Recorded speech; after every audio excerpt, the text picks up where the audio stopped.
Donald Trump has never been shy about his admiration for Vladimir Putin, and that was on full display in a radio interview today where Trump lavished praise on Putin for his strategy in Ukraine. I went in yesterday and there was a television screen, and I said, this is genius. Putin declares a big portion of the Ukraine. Putin declares it as independent. Oh, that's wonderful. So Putin is now saying it's independent, a large section of Ukraine. I said, how smart is that? And he's going to go in and be a peacekeeper. That's the strongest peace force. We could use that on our southern border. By the way, this never would have happened with us. Had I been in office, not even thinkable. This would never have happened. And you know what the response was from Biden? There was no response. They didn't have one for that. No, it's very sad. Very sad.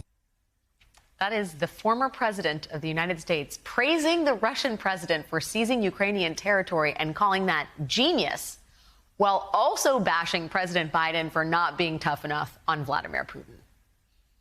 That incoherent Biden bashing is now fodder for Trump's groupies in the House.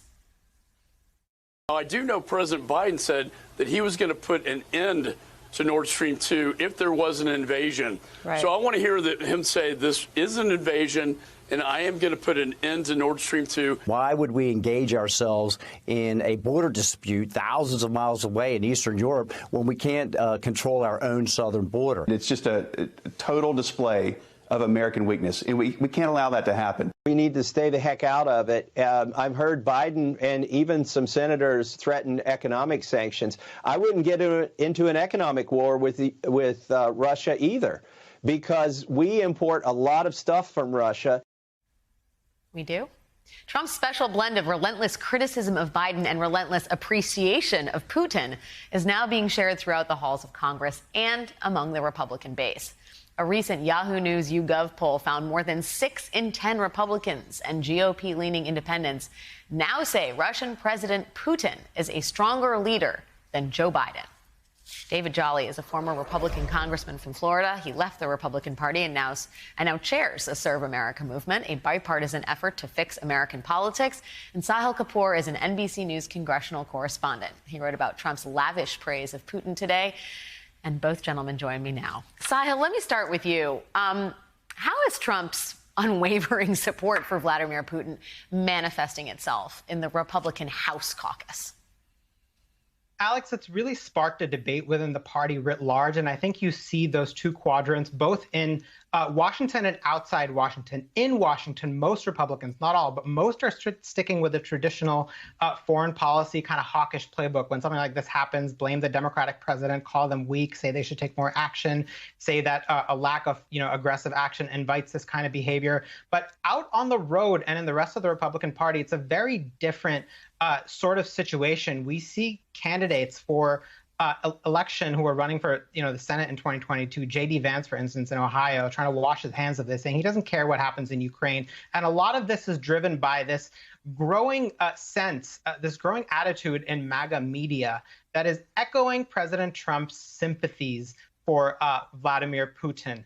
His attitude that the United States should not get involved in this, his questioning of U.S. alliances and the idea that the United States needs to stand by allies and its commitments to NATO. He's considered, according to reports, withdrawing from NATO in the past. And there is this growing attitude in the Republican Party that the United States should pull back from that, which is at least some of what is driving this. And of course, Washington tends to be a lagging indicator of where, parties are. I think the campaign trail is a leading indicator, and the MAGA movement tends to be an engine of where the Republican Party is headed down the road. So this playbook has this book has yet to be fully written, and I think we are seeing it evolve in real time. How Republicans are struggling, with how to message this.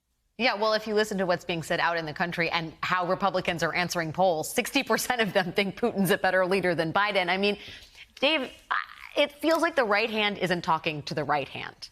On one hand, you have Republicans in Washington being hawkish neocons, saying we should be doing more and pressing Putin harder. And then we have the grassroots, talk radio, MAGA media saying, forget about Ukraine, Biden's wrong, we need to focus on the southern border.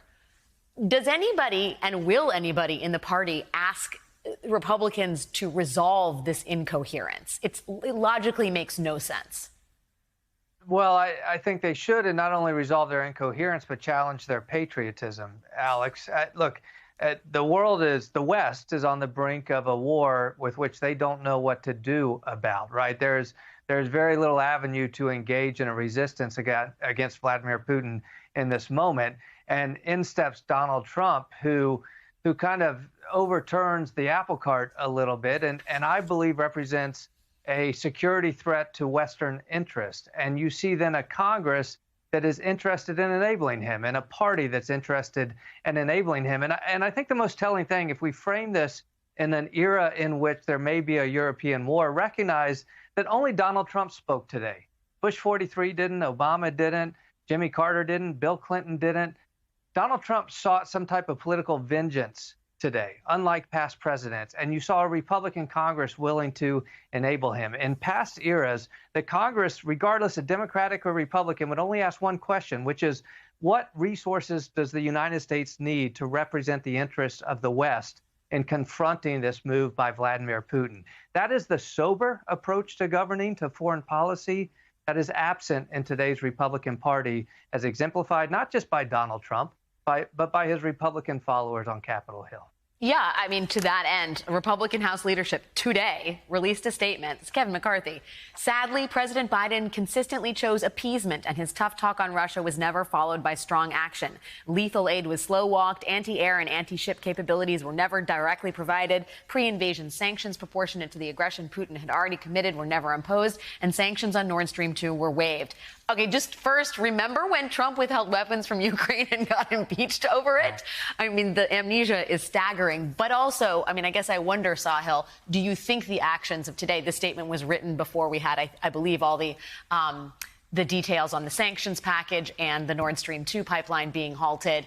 Do you think that appeases Kevin McCarthy? Or is this just Biden feels like a piñata right now? We're going to take a bat to him in whatever way we can. Oh, the message was certainly known well before this happened, Alex. I think Republicans have consistently, House Republican leaders in particular, have seen Biden as an easy target here. You know, it's unclear. I mean, there are nuanced criticisms of the U.S.'s actions, you know, overall, going back many years with NATO expansion. But that's not what is happening here. I think Republican leaders are seeing an opportunity to criticize Biden, and it's the oldest playbook in the Republican political arsenal. It goes all the way back to 9/11, maybe even before, dating back to the 90s, where you criticize the Democratic president for not doing enough, for not being aggressive enough. But it's also, you know, it's not exactly consistent with the de facto leader of the Republican Party, who is simultaneously saying that Putin was effective here. He's savvy. This was kind of a genius move. And, oh, by the way, if I were president, it never would have happened. So what Republicans are primarily trying to do is drive a political message that, in part, this is President Biden's fault. They are, of course, running against him in the 2022 elections. They're trying to take back control of Congress. And by the way, after I published that story, I heard unsolicited from the White House, you know, which was happy to pile on former President Trump, you know, arguing that nobody has less credibility than him when it comes to Russia and Ukraine, pointed out what you just did about the fact that Trump apparently tried to blackmail Ukraine in an action that ultimately got him impeached, which of course had something to do with the former president himself. So yes, Republicans have known exactly how they want to play this politically. I mean, I remember the impeachment trial, even if they don't. I also remember the time that you used to stand by an American president when we were talking about foreign adversaries. But it's a new day. David Jolly and Sahil Kapoor, thank you both for your time.